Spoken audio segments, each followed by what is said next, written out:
deep in the forests of North America, a creature is said to exist. A creature that people are encountering. Seriously, look how big it is. With far too many reports to ignore, there are elements of truth behind these accounts that mankind can no longer It's created almost this obsession where I need to find out more. The population of large, upright, hairy hominids really exist in North America? Or is there something more paranormal at work here? Deep in the woods. If just one footprint, one wood knock, or one howl was real, then man's understanding of primate evolution would be changed forever.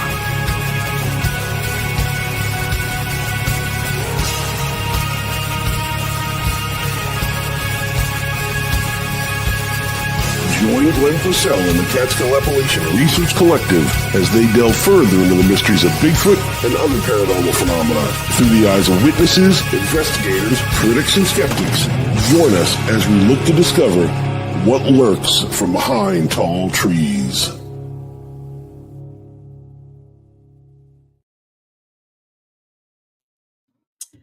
Hi, everybody. We are live, and Brandon Cooper's got knockers. I love it. I am super, super excited for tonight because I got to spend some time in the woods with our guest, and it was amazing. And let's just get on with it. It's Aaron Deese from Small Town Monsters. He is normally a dog man guy, but took a step into Pennsylvania to check out Bigfoot. Hey! Hello! How are you? I'm fantastic. It's so great to see you. I know. I haven't seen you since, when was it? September. Yeah. Uh-huh. Yeah. Yeah. It was a blast. That was literally when my whole life changed. I'm sure we'll get into that. But yeah, it's great to see you again. Doesn't Bigfoot do that to somebody? Apparently, I'd heard that. I'd been my life was pretty boring until Bigfoot literally walked into my life. And I was like, nothing has been the same ever since. Yeah. There are things we experienced in Pennsylvania that I literally think about every day. Hi, my name is Aaron. Let me ask you, you are a dog man guy. I guess, yeah. You've written a couple of books. That's what's happened, I guess. Yeah, I am a dog man guy. What in the world brought you to Pennsylvania? Because you're in Texas, am I wrong? Correct. Yeah. San Antonio. So what in that beautiful area, by the way? It is. Thank you. In San Antonio. Real pretty down here. What in the world brings you to Pennsylvania to look for a big, hairy guy with an attitude? Yeah, my job. I work with Small Town Monsters as a writer and producer, and I get to do stuff like, cinematography, and I've co-directed a couple of things. I get to do a bunch of neat stuff, but, Seth and Heather and I were talking one day, and Seth was like, hey, what if we send you and Heather and Courtney to Pennsylvania, and you guys link up with Matt Arner and Sean Forker and some of their friends. I know they've got a great list of people that we could talk to and just see what we can do in a 4-day shoot. Go look for Bigfoot. And, the idea was to kind of introduce someone who's not familiar with Sasquatch field research, i.e. me, to actual Sasquatch field research and just try some stuff out, see how it goes. And we didn't expect to really have anything dramatic happen. We thought it would be more of like not so much a tutorial or a how-to, but sort of like an expose is the wrong word. Like I wanted to play the role of journalist following the investigator into the field. Right. So that was the idea, I think. Boy, did you get more than you bargained. And a bunch of stuff happened. Yeah. So it still was that and still is that now that the series is out in its entirety for this season. There's more coming. Not with me. Stay tuned. But that was why, and Seth was working on projects over here, and we have other members of the crew in different parts of Ohio and different parts of the country. Obviously, I'm in Texas, so not everybody is available for every project at all times. Right. And I don't do much of the field stuff. I'm more of a write books and, do interviews and do a lot of back end stuff kind of guy. So, this was a really unique and rewarding and interesting experience. That's for sure. Yeah. What are some of your key takeaways? What were some things that you found? Before that night, before that night, you're interviewing people, you're out there talking to people. What were some things that you found like the most interesting?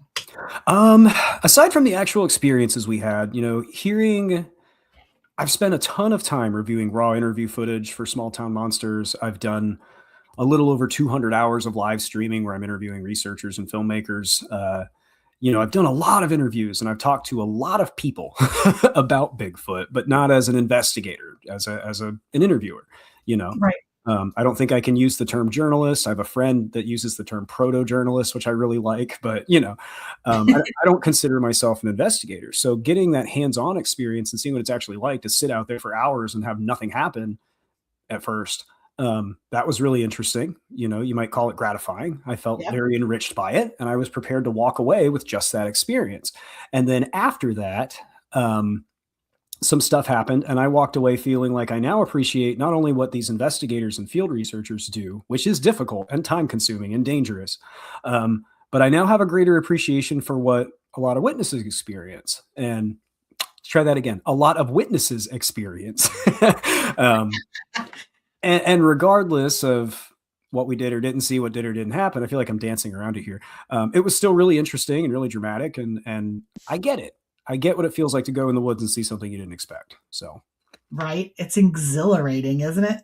And kind of scary at the same time. Yeah. I don't know how to describe it. Like when you're in the woods, in the moment, and something is happening and you're in the moment, it's like your head can't wrap around what is actually happening. Yeah. You're like, oh my God, like this is not actually going on. Yeah, like that's right a great way to describe it. There's kind of a cognitive dissonance where you immediately go, this is not something that is happening to me. I'm watching this through a camera lens. And I literally was watching it through a camera lens. You were. Should we just talk about what happened? We've been let's get into it. Let's get into it. Yeah. So we're out in the woods. You, me, Heather Mosier, Courtney Breedlove, Sean Forker. Yep. We had just got done a couple hours ago interviewing you at your sighting location. Yep. We traveled back to the Airbnb. You were going to do some wrap-up interviews with us and hang out for a bit, and then you were going to go home. Yeah. And then we ended up setting up by the campfire. We did like some gear review stuff. You broke out all this super cool gear and these big tactical boxes. Love it. Yeah. We did some wood knocking. We did some, you might call it call blasting, but we were just using a small Bluetooth speaker. Yeah. Like it wasn't like a big system or anything. Right. And then it was enough though. Apparently, because then rocks start getting thrown up towards the campsite. There were a few small rocks that we saw bounce in. We're like, oh, I wonder where that came from. We heard some weird noises, and there were some owls in there. There were definitely some domestic dogs, possibly some coyotes. There were plenty of debunkable sounds.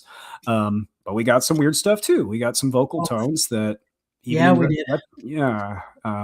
in retrospect, as we've slowed it down and listened back to it, still not quite sure what it is. I heard distinctly what sounded to me like chimpanzee noises, and I am aware that there is an owl called the Bained owl that can make chimp-like noises. I've listened to many recordings of those owls since that experience. They don't sound the same to me, but I could be wrong.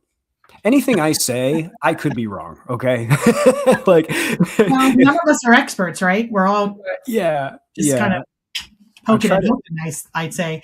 Yeah, I agree with that. Only a Sith deals in absolutes. So I try to not deal in absolutes, but that goes on for a little while. We had a few instances where we were hearing what seemed like vocal tones. I think we saw some deer on the thermal. That was cool. And we were about to wrap up for the night because it was getting late. We were all tired. Things were kind of winding down. And Sean, he's like, I think I see something moving in the trees over there. So we kind of reposition and we're pointing flashlights. You've got the thermal out, which wasn't functioning correctly, unfortunately. No, it was not. And I see eye shine, two little eyes. And I thought raccoon, deer. Oh, cool. Let's get this on camera because it's an animal and that's neat. My Sony AS7 III that I've been using all week, batteries had died. I've been running it all night long. So we've got like 6 hours of unusable, AS7 III footage, but whatever. So I pulled out my phone and I'm like, let me just get a quick thing of this eye shine. That'll be neat, and then we can go to bed. And then these eyes drop down like 3 to 4 feet. And then they go right back up and it takes maybe 5 seconds, And it blinks, it looks away, it blinks again, kind of goes back and forth behind the tree a little bit. I think we had eyes on it for maybe a minute and a half total. When we go back and look at the footage, it's about a minute and a half total. And then it does the weirdest thing. It blinks again and turns away from the tree, and it's gone. And when it did that, it was at the high point, because it went down and went up. It went up, blinked, turned away, and then it was gone. And, I'm still thinking, oh, deer, bear, cat. And maybe it was one of those things. I don't know. I know what I saw. I don't know what it was. That's my motto now. But we look at the footage, and it's very exciting and very cool. And, you can see our reactions to that in the documentary. All this is on film. That's the cool part. If anybody's ever like, well, did this really happen? Yeah. Well, yeah, it happened. It was real. And the crazy thing is I was in front of you trying to see the eye shine, and I couldn't find it. And I can explain to you exactly why. And I crossed over to get on the other side of the camera to look, and I still couldn't see it. But clearly in the video, it was there. And the reason you couldn't see it is because we were dealing with a cluster of trees with 3 primary trunks and then a lot of foliage. So you had to be at a very precise angle to see this thing. Yeah.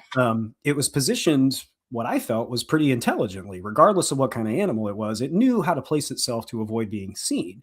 And it was really just luck that I kind of scanned past it and saw the eyes in the first place. Like, we could very easily have not seen it at all. It's not because I'm some great investigator. I'm not. I'm just a guy that had a flashlight, And so Sean was able to see it because he was standing directly behind me and looking over my shoulder. His eyes were right here, So if you weren't in that exact line of sight, that's why, But we go back, we look at the footage, we go to bed. I texted my wife, hey, I saw something cool. This was neat, We get up the next morning and we go back out to that spot, and because of what happened, I end up spending the night. Oh yeah, Gwen stayed at the cabin with us that night. Because I wasn't supposed to spend the night, but because of what happened, then it was like, oh no. I want to see what's happening in the morning. Yeah, like we have to go back during the day and get measurements, get dimensions. And even if we can conclude this was a raccoon or something, this is still a really interesting exercise. That's how I was. I love to see animals in the woods. When I'm out doing research, I still think it's cool to see a deer out there or to see an eagle fly over. Still cool. Very cool to see stuff in their natural habitat. It's awesome. Exactly. Yeah. That's one of the most enriching things about this, I think, is getting out there, experiencing the natural world and all that stuff. But so I was like, let's figure out what kind of animal this is. Let's figure out what the dimensions are. And then we can have a whole explanation of how easy it is to get excited about something that can be explained simply. That's a great exercise, because Sean and I had already done that. He was whistling at one point and I was kind of roaming around myself, and I start whistling back. And then he comes up to me a little bit later. He's like, hey, did anything happen? I was like, dude, I heard some whistling. I whistled back. And he was like, oh, no, that was me. So I thought this was going to be a continuation of that same conversation. The elevation, once we went back and repositioned ourselves and replicated the camera angle the next day, that thing was about 5 feet off the ground at the low point.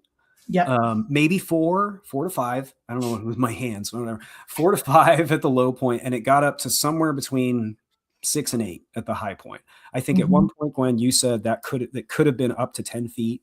Because it would depend on where it was. Like, the slope went down pretty good. That was part of what played with our eyes. We thought we were looking at shorter trees because we were seeing it just at the top of this hill, but the trees were down here. So but in the daylight, it was like. Yeah, it became very clear in the daylight. And it was hard to discern where it was standing because of all the leaf litter. Like, if he would have been standing here, he would have been 7 feet. But if he would have been here, it would have been 10 feet. Like, it was very crazy because we couldn't nail down the exact standing point. It would just depend on where it stood in the scheme of things. But it was cool. Yeah. We were able to narrow it down to kind of a range of about 2 feet. So we can say, okay, I should probably amend what I said earlier. We can say it was about 3 to 4 feet at the low point, 5 to 8 feet at the high point. It's possible it could have been up to 10, depending how close it was to the tree, because we were looking at a little cluster here. We got enough on footage to narrow it down, but not to pinpoint the exact spot. But knowing how tall Sean is, when he went back in that spot to replicate the eye line at the low point, that was a minimum of 5 feet at the lowest point. So, I don't know. This Dave was wants to know, was this your first experience? it was, yeah, with any kind of like potentially weird thing in the woods. Yeah. I mean, I've heard weird noises before and been in spooky places and seen some strange things, but nothing like this. Yeah, this was a very unique thing for me. So what happened when you left? I went home and just tried not to think about it for a couple days because I was like, I can't really do anything with this right now. Not Like, your fault. and then I had to really just sit on it because it was all filmed for something that wasn't coming out for like another month and a half. Right, Like you can't get online and blab about it and go telling everybody who you think might be interested because then it's like, you just don't do that. When you're participating in the production of anything, you don't do that. Yeah. You gotta stay quiet and wait for it to come out. Yeah. I talked to a couple friends, people I trust who have spent more time in this world than I have, and just to kind of get it off my chest, Yeah. I told my wife, I told my parents, hey, this cool thing happened, and everybody's been super chill about it, but there's got to be that thing in the back of their mind that's like, yeah, but you probably saw a bear, and maybe it was a bear.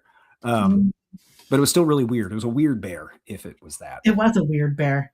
Definitely, definitely a weird bear. Yeah. I know we walked that night when we left that wood spot and we went back and we sat at the picnic table on the deck. Mm-hmm. We were all like emotionally, like, I know Sean kind of sat there and was like, oh my gosh, like this, he was overwhelmed with like emotion and yeah. And I don't want to speak for him or say anything that wasn't said in the film, but I know that kind of took him back to a sighting that a similar, not similar, but a comparable experience he had in generally the same area, which we talk about later in the show. So, none of this is secret. But I remember being, and I'm always in an emotionally weird state when I'm away from my wife and my son. And this was like the fourth day of the trip and I'm tired. So like my brain's already, my brain's already overstimulated, and anything that comes into it is going to be like, pa. So, but you really have to try and separate yourself from the emotional component and go, okay, if I were hearing this story beat for beat, as I know I experienced it just as a researcher, if I'm interviewing myself, and I can just point to data points, what do I think this was? And I don't know, but I think it was weird. I know that. It was definitely weird. Definitely weird. I don't think any of us are being like, that was definitely a Bigfoot, but it was definitely a very weird experience. Yeah. Because I go back and forth. There are days where I'm like, Occam's razor, most likely explanation, at any given cryptid encounter, what is it most likely to be? It's most likely to be a normal animal that we're misidentifying. Yes. That is what is most likely. I just want to know what animal it was. And who's doing that kind of crazy stuff in the woods? Yeah. Like, it was crazy. It was a crazy experience. It was a weird thing. To have the blinking and the squatting down and standing back up. Yeah. That's what in my mind, I can see a bipedal figure. I know I'm using the forbidden words, a bipedal figure crouching down and standing up, but I did not visually see that. I saw kind of the vague outline of the head. I saw a shoulder when it turned away. I saw some kind of a shoulder. I did not see an upright bipedal form. I'm not going to say that I did. I just saw some eyes moving in a manner that could be attributed to a bipedal form. So could be. Correct. Yeah. Have you been, now I'm going to backpedal just a smidge, because you are a dogman person. Have you been in the woods looking for dogman? Not really. My dogman research has primarily been, journalistic in nature. Well, no, I take that back. In 2023, this feels like a lifetime ago. We went to the Land Between the Lakes. Shannon LeGros and I, the rest of the Small Town Monsters crew, we went out into the field with Jesse and Joe Doyle at Hellbent Holler, and also Martin Groves and Daryl Denton to numerous sighting locations that were very remote, very out there, no cell phone reception. The OBL is a crazy cool place. So that, and then we actually had a pretty... Can I say that? Yes, Seth talked about it in the Kickstarter intro. We had what was looking to be a pretty intensive field investigation scheduled for 2 weeks ago. And then, Winter Storm Fern came in and we had to replan a whole bunch of stuff. And now that's been postponed. So we do have some stuff on the docket. It's just kind of a matter of when I can fly out of Texas to go do it. And I've gone some places here in Texas, and I've, gone to some sighting spots here, but not what I would call field investigation, more from a historical standpoint, like trying to get a feel for the area. Does it make sense that these sightings could have occurred here? The answer is pretty much always yes, it does make sense, due to remoteness, proximity to food, water sources, what have you. But yeah. So have you had a similar experience to this, but in a different location? No? No. Yeah. This one was it. This was it. Yeah, this was the the big one. I gotta say, like, I had met Courtney in a couple different places. We had talked because I carry your guys' movies in my store here back in Pennsylvania. And so I've talked to her and I've talked to Seth at, different events. And it was really, really nice to get to hang out with you guys, not at a concert, not when there's a million other people trying to talk to Seth and Courtney and, everybody. And it was amazing. And I go out in the woods a lot with a lot of different people. And it was very, very cool to share that experience with you and Courtney and Heather and Sean, especially. Yeah. And it was emotional, like all the way around. We were really glad to have you there. Even the next day after you left, we were in the car going to do the final round of interviews. Like, man, that was so cool. I'm so glad Gwen got to hang out with us. Yeah, no, that was cool. And that's honestly probably my favorite. It is my favorite part of these shoots is when you've done everything at the end of the day and you're winding down. You're all just kind of sitting there on your phones, So that's one of the coolest things. So we were very glad to have you along for that. That Allegheny National Forest is just insane with weird, crazy. You could literally probably do a whole series of documentary specials on the weird stuff that happens there. I really think you could. We kept having to refocus on Bigfoot while we were there because I was getting Dogman stuff. We were getting weird paranormal stuff. We were getting UAP and orb stuff. And all of that's very interesting. And I would spend 3 weeks there, if I could, just this topic. But we're like, man, we've got to get this Bigfoot stuff. We're refocus. I had to refocus a lot. Yeah. When I was going through the raw footage, there were a lot of sections where I was like, cut that. You interviewed some really great people during this. Yeah. I mean, you got to interview Paul Bogdan, who I met shortly after I had my first Bigfoot sighting. Paul's real cool. I signed up for a BFRO expedition, and Paul was the leader of that expedition. Yes, I remember. Never knew him before that day, but I have researched with him on multiple occasions since 2021, and I just love him. He's like, he calls me his research wife. He's a cool dude, man. Yeah, I've corresponded with him a bit since the trip. Yeah, he is a wealth of knowledge. Yeah. And then you had Sean Forker and Matt Arner. Those two are amazing. Great. I love doing stuff with Sean and Matt. But then you interviewed quite a few other people too. Mm-hmm. We talked to Jeff and Julie Anderson. Oh, I love them. We talked to, I have a problem with names. I'm very bad with names. Dave and Carrie. They were super cool. Who else did we talk to? You, of course. Am I forgetting anyone? I'm probably forgetting someone because I forget a lot of things. But yeah, everyone we talked to was very knowledgeable, very open-minded, what I would call like healthy skeptics, very, very much like could have been this, could have been that. This is what I experienced. Right. And you do this stuff for a while. You talk to a lot of people. Sometimes you run into folks, even if it's just listening to podcasts or whatever, who like to speak in, again, absolutes, Bigfoot always does this. Bigfoot definitely does that. I'm like, maybe you might be right. I don't know. But, personally, I try not to speak that way just because I don't know. And I'm very much less experienced than a lot of people. And it was refreshing to meet so many other people who were involved in this unified search, with the Allegheny Plateau Project and the other groups, CARC. Am I saying it right? CARC? Yeah. I felt like I croaked it. CARC. It's cool to see this shared perspective of healthy skepticism, I guess, but also very much open-mindedness. Everybody was very open-minded. So. Yeah, because I know I have not met Dave and Carrie. I've never met them. And I wasn't sure who all you had interviewed during this thing before I came out there. Because adding me was kind of like a last minute thing.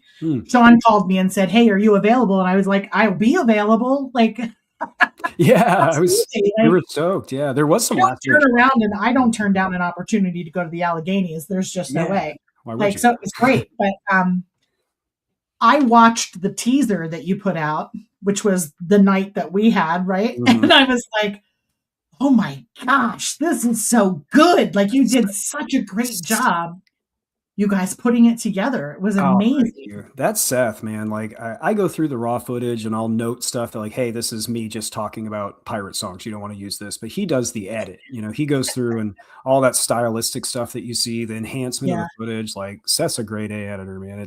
It's always really cool for me because I'll go on these shoots and I know what happened. I remember the conversations, but then I see it as he edits it. It's like I'm seeing it for the first time in a lot of ways. It's really, really. It was very cool. It was very cool. Thing. Yeah. And then I watched the rest of it. Like, I watched every episode, you know.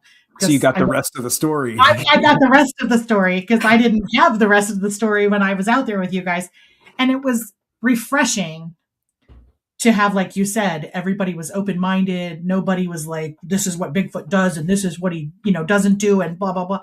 And it wasn't anything like that. Like, everybody was very open-minded, but I think yet skeptical. Because even though we're out there and we're looking for this, we're still like, it seemed to me like all of us that you interviewed are trying to debunk. Yeah. Before we get to, it has to be a Bigfoot. Like, yeah. Well, because like obviously we want it to be Bigfoot. Of course we do. Like, let's not dance around it. Yeah, I want to see Bigfoot. So if we start trying to make it that, it's going to be that. You know, it's the same in the Dogman world. I can find werewolves anywhere now. If I look hard enough, and you have to be careful because pretty soon everything's a Dogman or everything's a Bigfoot, or go the other way, everything's a UFO, and it probably isn't. It most likely is not, you know, but maybe sometimes it is. That's the exciting part. It's that maybe. Yeah.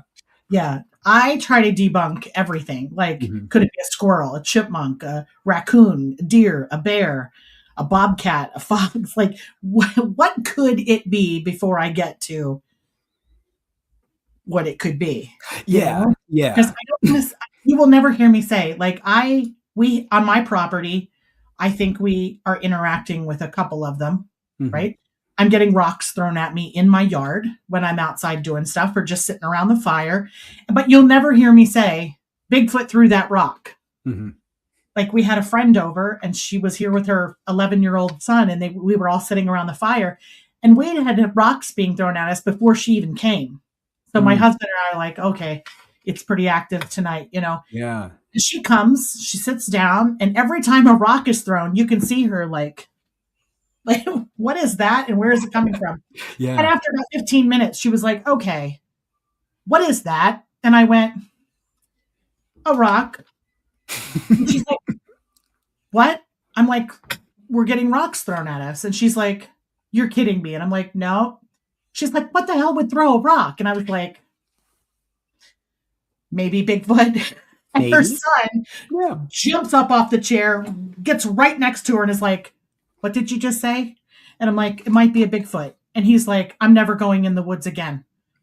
Oh, no. But then he went home, and like 2 days later, she messaged me and she said he wants to come over for another fire. I believe it, dude. I think I've turned this kid into a Bigfoot fan now, but I believe it. If I were anywhere near the Allegheny Plateau, I would already have been back. Like, I would love to go back to that same cabin. And I have the address. It was an Airbnb. I would love to go back, rent that same spot, do the same things that we did, and just see what happens, you know? Yeah. When we go out to the Allegheny National Forest, we have a place that we go to. There is absolutely no cell phone reception. So, like, I literally tell my husband, I'll see you and talk to you in 4 days.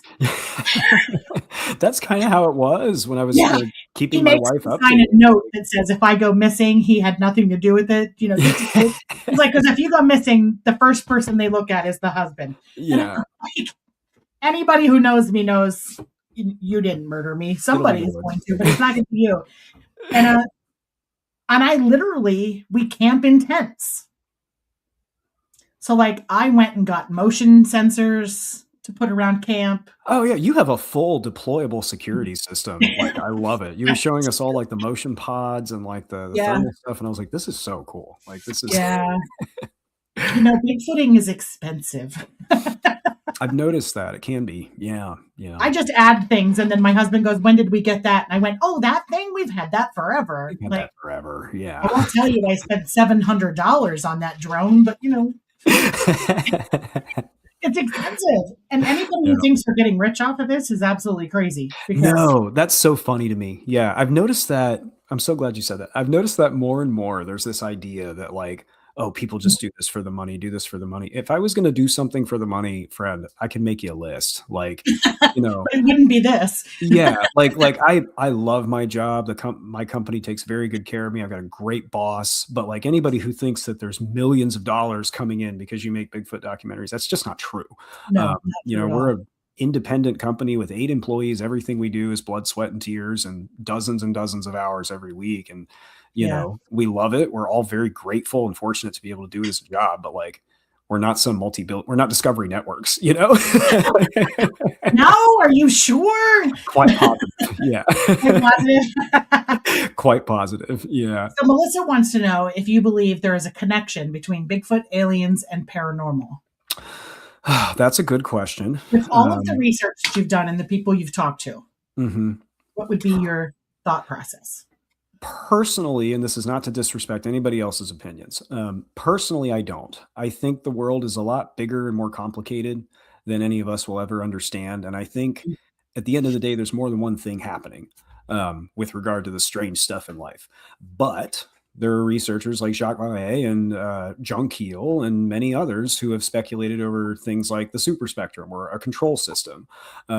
And if their ideas are correct, then there's a pretty good chance these things are connected. I also think it's possible that not every Bigfoot sighting is the same thing. Maybe not every alien sighting is the same thing, or UFO alien sighting. Well, there are alien sightings. I mean, there are, yeah. Let's get deep. Let's get weird with it. Yeah. I think there could be different things at play here, whether it's human activity or, non-human activity, whatever the case may be. But as far as like Bigfoot and aliens, I don't believe there's a connection. My opinion at this time, based on my research and what I've experienced, is that Sasquatch is more than likely some kind of a terrestrial animal. We don't know what aliens are. We don't know anything about their biology, their motivations, their psychology. If they even experience those things as we understand them, like they may think an abstraction from completely different points of reference if they exist. So personally, I don't think so. Hey, speak of the sound worker. There he is. That's my opinion. But again, I could be wrong. I don't know anything. Like someone could crack the secret to quantum physics tomorrow, Large Hadron Collider or something. I don't know. And all of a sudden we prove that all this stuff's connected. I don't know. But yeah. When I talk to people, I mean, because I travel and I speak at events and stuff, and I say, when I see Bigfoot beam down out of a spaceship, I will jump on that crazy train, right? Yeah.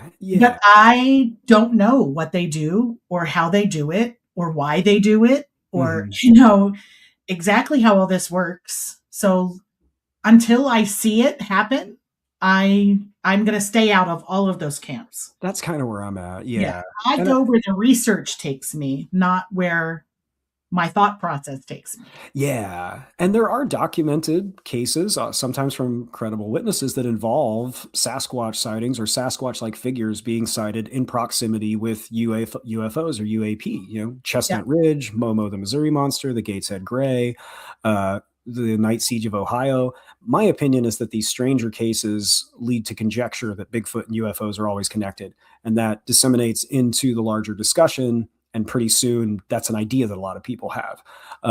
It doesn't mean that there is no connection between them. That's just, again, my opinion. But then you also have to ask, well, if there's not a connection, what about these cases, these 4 cases that you just named off the top of your head? I don't have an answer for that. I couldn't tell you. Right. From the day I was not a Bigfoot person, a dogman person. I mean, I did think there's aliens and UFOs out there prior to this whole rabbit hole that I've gone down. But I didn't believe in that stuff. And then one day, literally, Bigfoot walked into my life, literally, and it hasn't been the same since. Hmm. And like, I don't know how they go and just disappear. Is it that they're camouflaging themselves so well that you just can't see them? Or do they shimmer away? Do they walk into some portal? Who knows? I have no idea how this works. I've heard of portals in the Allegheny National Forest. And I've heard some very crazy stories about those portals. And my answer is, will you take me there? Yeah, well, let's go I see want to see said portal. I want to see a dinosaur come out of it. That would make my day, right? Yeah, I'd be so happy. I would be so happy. Are you kidding? I don't know what I would do, but I've heard some very crazy stories, and I've seen some things that do not belong in the Allegheny National Forest, like government signs. I may or may not have gone on to private property and kind of snuck under a fence to check it out. And I don't know what you're talking about. I really there don't. were government signs on this property that Wow. me and my friend were like, I'm pretty sure that doesn't belong here. Yeah, that's wild. It doesn't belong here. And then we waved at a trail camera that we found, and then we left. But just see, we're leaving. it's crazy that why would that be there? Yeah. I mean, our government does a lot of things behind our backs that we don't know about. Yeah, So, like that's just a known fact. yeah, Like, that's just security clearances exist for a reason. We're never going to know everything. So like, you can speculate they could be doing some weird experiment, whatever, at any given time. And hey, that could be, I don't know. That's a fun element of this stuff too, because people will ask like, do you think there's a government conspiracy? And I'm like, no. I'm sure at any given time on any given topic, the combined intelligence services of the world powers know more than we do about any given subject. I just assume that. But I don't think the government's that interested in Bigfoot that they're covering up the existence of the North American. I don't know. They're going to release all the alien stuff. Have you been seeing that on Facebook and TikTok? Yeah. I want to see Area 51. Let's go. Hey, I do too. And I'm here for it. And I'm interested in all of it. And actually what we just got done filming last week, in addition to some Dogman stuff, was On the Trail of UFOs season 2. So, I'm all here for it. But I don't know, the disclosure stuff, I'm kind of watching with a skeptical eye. Yeah. I feel like we're in a repetition cycle. So, I mean, I don't know. They probably do have an alien somewhere. Probably. Like if that's happened, they probably have one. Yeah. And I don't know. Maybe they have a Bigfoot somewhere. I don't know. But yeah, I feel like I'm sounding like a fuddy-duddy and I'm not. I'm just like, we're in this, like they keep saying, okay, another hearing. And then they ask a bunch of questions. And then they say, we had a classified hearing, but we can't tell you about it. And then we wait 6 months and it happens again. And I'm like, come on, man. Yeah, somebody fess up, okay? Because we already know you have one. Like an alien. We already know you've got a spaceship somewhere. Yeah. You just already come out with it. Like, yeah. We all know. Any possible scenario has already been speculated about on the internet. We already figured it out. So just tell us. Like they think we can't handle it. That's what, yeah. Well, maybe we couldn't. I don't know. But you have crazy lunatics, like all of us, all of the people in the chat, us, who are out there literally risking our lives and limbs, because if you fall in a hole and break something, like just come out and tell us already. We're already out there looking. Can you just send us the files? And that's a fun thing that keeps that going too, is people will make FOIA requests. I've made a couple of them. And very often, like if you send a FOIA request about Mothman, they will send you back basically saying all the documents that are available on the UAP disclosure database and all that stuff. And then they'll say, we're unable to disclose if any additional records exist. Also, the basically, the language is so very specific, but they basically tell you the existence of any additional records is classified. They can't tell you, yes, there are more Mothman records. No, there are not more Mothman records. That fact is classified. That's a very standard FOIA response. Like people get that response all the time, but people will see that in regard to one thing and they freak out and they're like, I did the same thing when I made my Mothman FOIA request. And then I talk to people like Micah Hanks and he's like, yeah, I have like 500 letters with that exact same line. Like, oh, okay. Because Micah makes a lot of because they don't, or because they do. I think it's probably both. I think you have to have a standard constitutionally sound response when it comes to things like the Freedom of Information Act, and it has to be unimpeachable. So you just say there may be more, there may not, but I can't tell you either way. Sign it off, move on to the next crazy guy from Texas sending you an email about UFOs. Yeah. That is really crazy because I don't know. Like there's some stories from right around here in this area that I could share with you all day long. All I want is the autopsy report. And it's like, I have to have their next of kin authorize it because you can't just get an autopsy report from somebody's autopsy. Like, and I'm like, this is crazy. Like, I just want to know how you said the guy died because I'm not buying it. You know what I mean? Like the crazy incidents that happen in these cases that could potentially, one, they think is definitely a UFO, and one could be, or could be a Bigfoot. I don't know because I've got both reports from the same area. So these two men went missing and both were later found and in various, it's really crazy.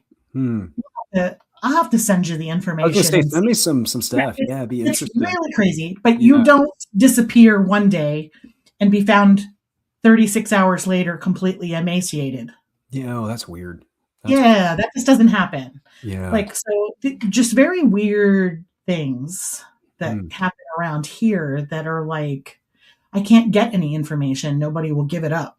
You guys are really in a hotbed. Like, we touched on this earlier, but I would love to have had 2 days to do UFOs, 2 days to do Bigfoot, 2 days to do Dogman, and then 2 days just for miscellaneous, because it seemed like every location we went, we tripped over another haunting, another portal story, another, again, I'm going back to talk to some of the people that we spoke with about Dogman stuff for this book I'm working on right now, because I was like, I can't ignore this. Like, it's definitely an area.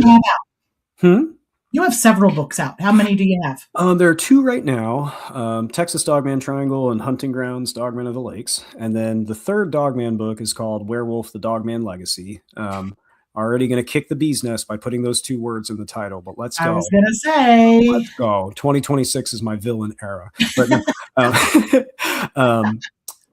that one is being worked on. Originally, that was coming out around Halloween, but indie publishing and filmmaking is cool, and things get shuffled around at the last second. What was really cool about that is I had already finished the 4th book, which is called Sasquatch Variable. I had actually finished the first manuscript about a month before we met up in Pennsylvania, so I still have a lot of this stuff in mind. Yeah, I had to stop myself from talking a lot of times just to not,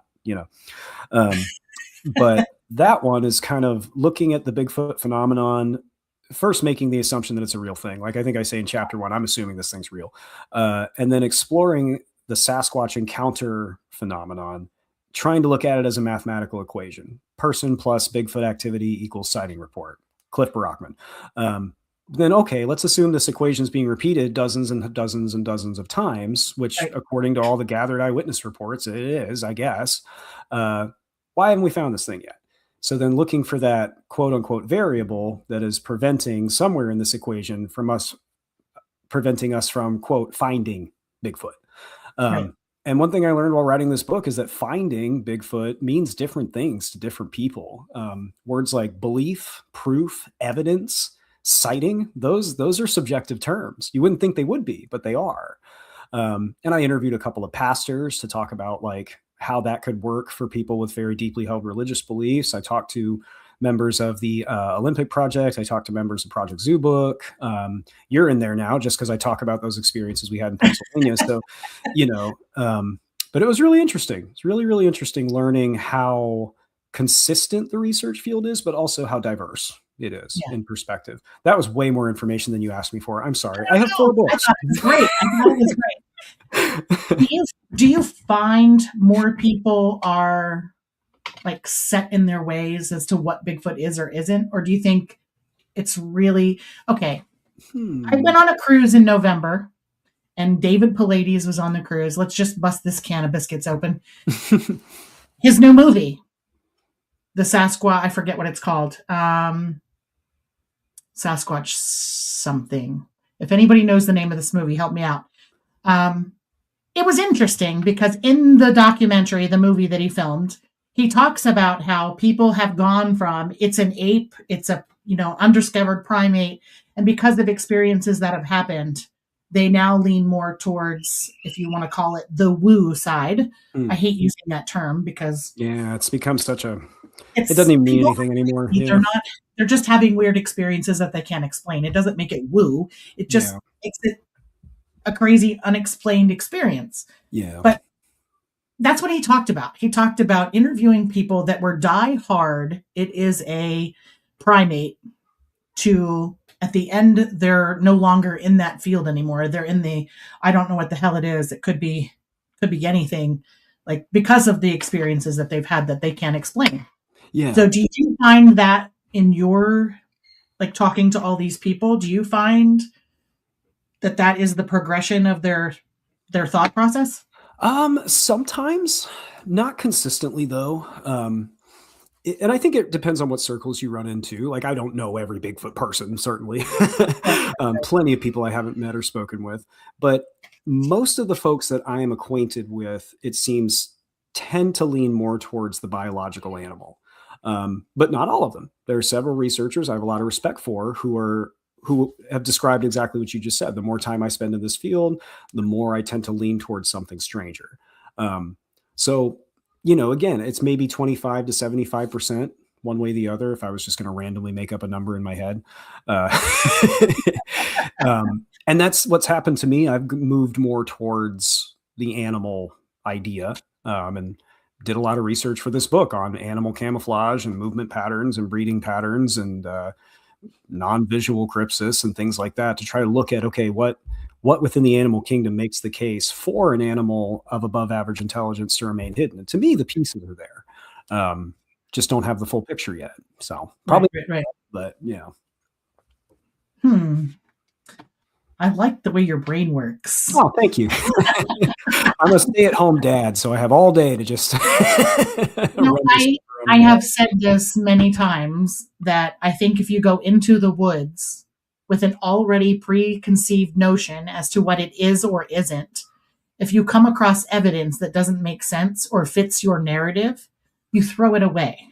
Yeah, and I don't think you can do that. I don't think you can't, because that's not research. I mean, yeah. I document all the weird, crazy things. I don't care what it's attributed to, because, if I find something strange, I document it. Mm-hmm.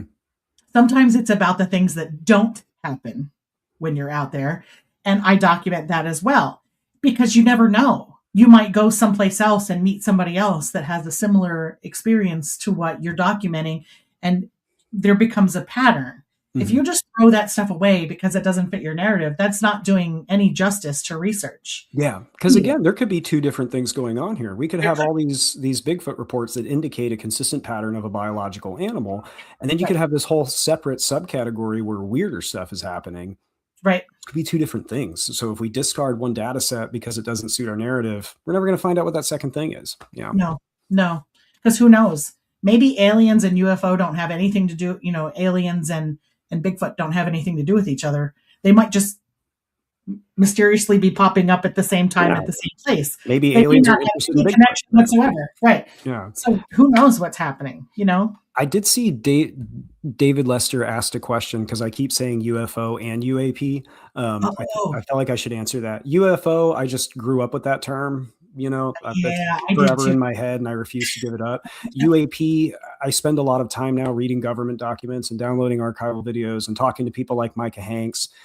So both terms are in my brain. UAP is unidentified anomalous phenomena, now under the all domain anomaly resolution office. UFO is just the term we use forever. I will probably use both until I die. So that's why. Yeah. I grew up with the UFO thing too.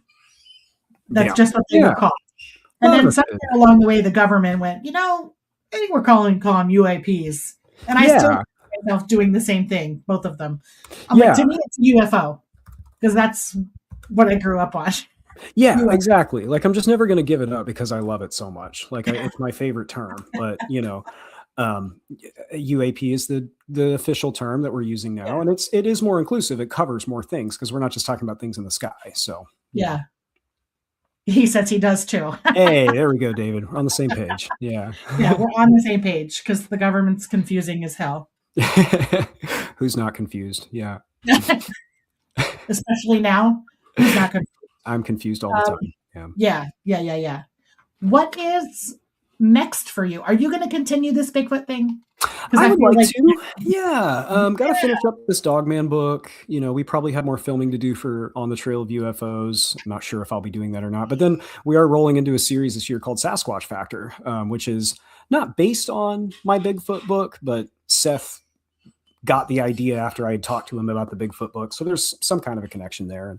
And at STM, we're running our 11th consecutive Kickstarter campaign right now. So all of those projects are... I donated. Thank you. Yes, your name's going to be in the credits. You can get your I couldn't do what I wanted to do because it's just not feasible right now, but I did. I was so excited. I was like, I had the alarm set on my phone. Like, I got to get on there. Very much. We really appreciate it. There's new stretch awards being added. So you guys are all fantastic. Like, I haven't met everybody, obviously, because I've never met Alexander. Is it Pedikov? I don't want to. Pedikov. Yeah, you got it. Alexander Pedikov. Yeah. Yeah. Like, I haven't met him or anything, but like Courtney and Seth and Heather and you, and they're great folks, man. It really is it's a mom and pop business. Like, Seth built the company from the ground up. Everything is supported by friends and family. And it's a genuinely good group of people to work with. So, hi, buddy. Sorry, my son breached the perimeter. Happens sometimes. You mean you don't have motion sensors out? Like, I don't. He disables them. Yeah. Oh, God love him. Is it bedtime? It's getting to bedtime. Yeah. Dad. Thank you, Stacey.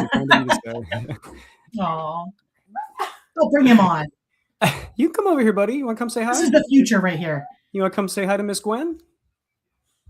No, he's just going for the toys. He's okay. Just give me the toy and I'll be happy. He can stay. It's fine. Yeah. What a cutie. He's a good guy. So where are you going from here?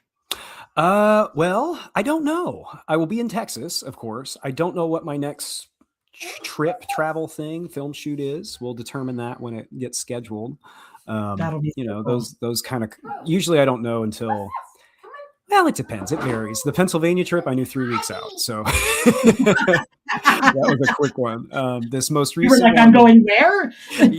Yeah. This most recent one we had planned the year before. We were just really trying to pick the right date range to lock it down. And of course, we chose a once in a lifetime historic winter storm event to do it. But which is crazy.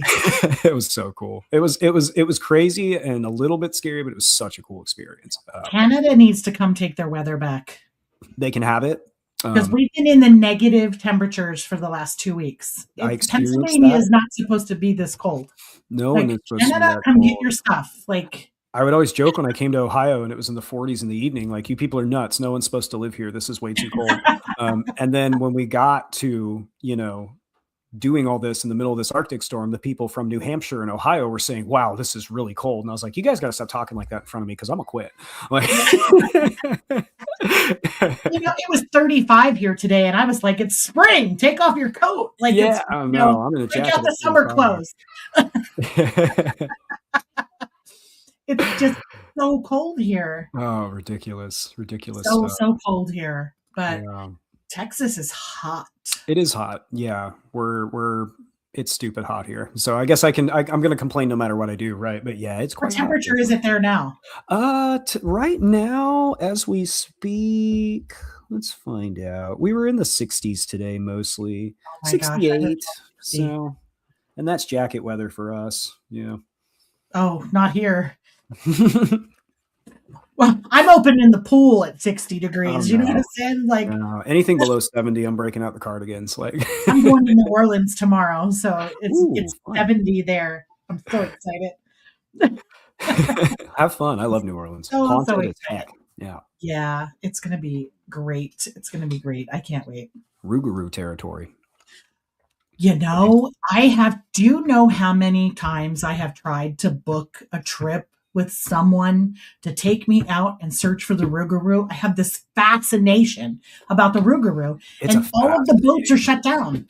It's a fascinating legend, but STM did a film on it before I was a part of the crew. I loved it. It was actually the first STM film I got to watch early because I had started talking to Seth, and he was like, "Hey, would you be down to watch this and tell me what you think?" So that was really neat. But yeah, I love Rougarou. Love that movie. I love the Rougarou. Oh my gosh, I'm always down there. We went out on a swamp tour to look at alligators, and I was talking to the airboat guy about the Rougarou. That's cool. Do you have any friends? Like somebody that wants to talk to me about the Rougarou. Like I filmed the whole thing. Oh, that's in cool. the hopes that I'd have something to use to put together for the Rougarou, and I didn't get a damn thing because yeah. It's one of those things, like, depends who you ask. You know, there's people who have lived there their whole lives who are like, yeah, I'm not interested in that. But then there's people who are like, oh yeah, grandma talked about it, grandpa talked about it. Just depends who you ask. Yeah. So Stacy's late to the party, as usual. But she said she just came on, so maybe you touched on this, but I wanted to ask you, do you believe that Bigfoot is a physical being or an interdimensional? Yeah, I'm happy to address that again. I tend to lean towards physical being, animal, because there are attributes we find in Bigfoot sightings and potential Bigfoot evidence that indicate the presence of a physical animal.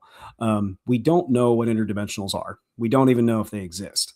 I tend to think maybe because the world is huge and infinite and vast, but we just don't have a frame of reference to look at and say, yes, this is something an interdimensional being will do, because we don't know that. But we can look at some things that may be potential Sasquatch behaviors and go, yeah, that makes sense within the primate world. It makes sense within the hominin world. That makes sense within the animal kingdom. So that's my short answer. That's why I tend to lean that way. But I also said this earlier, Stacy, I could be wrong. I could be 100% wrong. Yeah. We could all be wrong. We could. This could all be the Matrix. You know, I often say one group of us is right and the rest of us are wrong. I just don't know what group. Just don't know which one. Yeah. One of us is right. Maybe we're all wrong. Who knows? Yeah.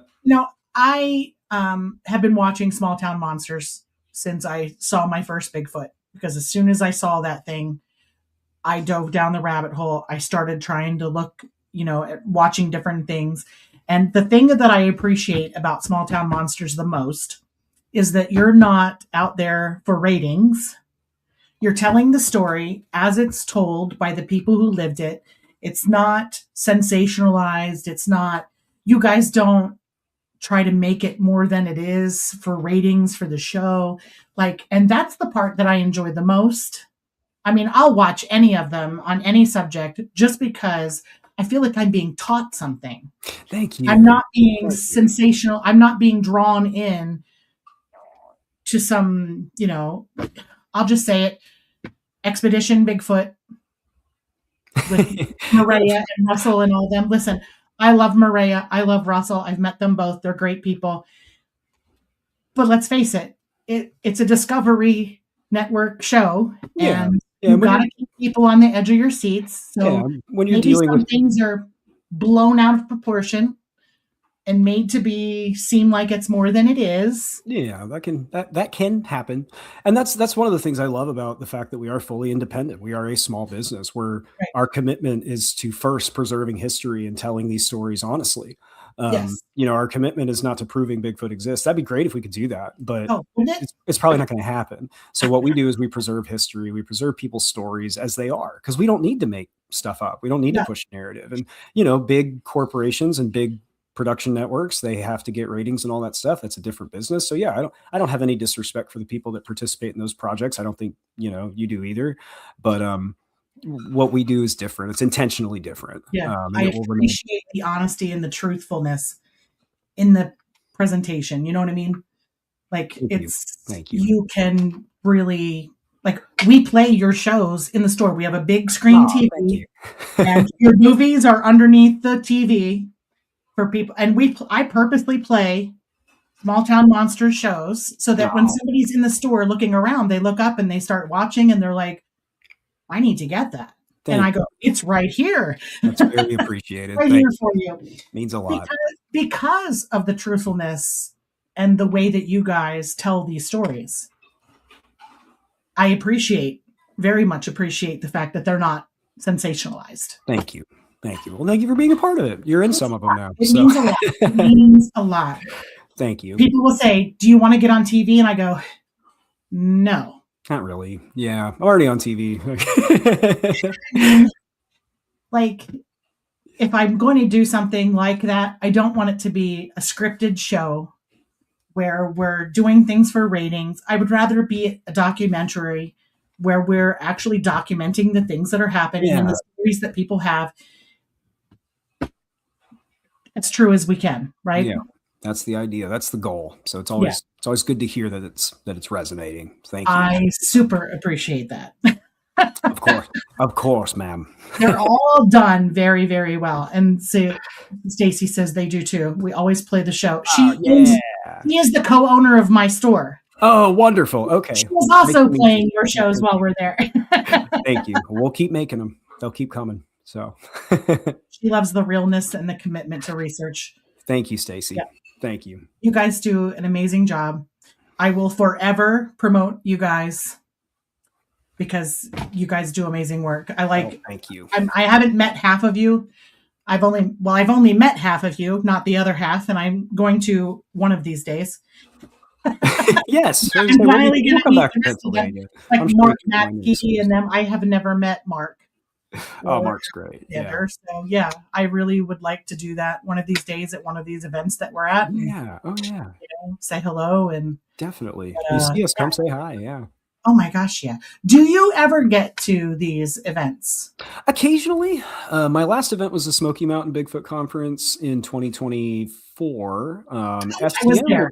Yes, you were there. We didn't meet then. STM will be back at that event this year. I don't know if I'll be there. I don't have any events on the docket right now, but there are several events that different crew members are going to be doing throughout the year. Yeah. Mm-hmm. This year I will not be at Smoky Mountain Bigfoot Conference. This will be the first year I miss. Only because the very couple of days after, we're going to be on a cruise in England. Yeah. Well, I wouldn't miss that. To choose between a 10-day cruise and a day at Gatlinburg. Yeah. I picked the cruise. I would too. I love Gatlinburg, but I would too. Yeah. Stacy's got a point. You need to come to the Central PA Bigfoot and Cryptid Festival, which is the event I put on. Ooh, I would love to do that. At the mall at our store and where our store is. Cool. Yeah. It's August 15th. Okay. So I was going to actually send an email to Seth. Yeah. Email us. Email Seth, email Courtney, or email me. Email any of us and we can talk about it. Yeah. I don't make those decisions, but I love the idea. So it's wonderful to have you guys there. It would be wonderful. You get to see the store. I have to place another order for movies because we're getting low. Yeah. That would be super. I'm sure Courtney always appreciates an order. We do. Yeah, the warehouse is full right now. So we do. And she gets them out fast. Like, I'm not going to lie. She's very good at her job. Yeah. They go out very you guys are all wonderful. I super enjoyed spending that time with you in the woods. Same. I was very happy to have had that experience with 4 great people. Me too. I'm very glad you were there. We're bonded for life now. Finally. Yes. We finally got to talk about it. I know. And we finally get to talk about it because the show is out. It is all out.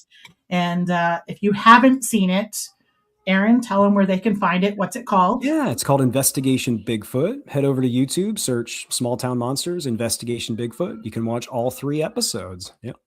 It's good, guys. It's really good. I'm not just saying it because I'm in it, but Aaron and Courtney and Heather and Sean do a fantastic job.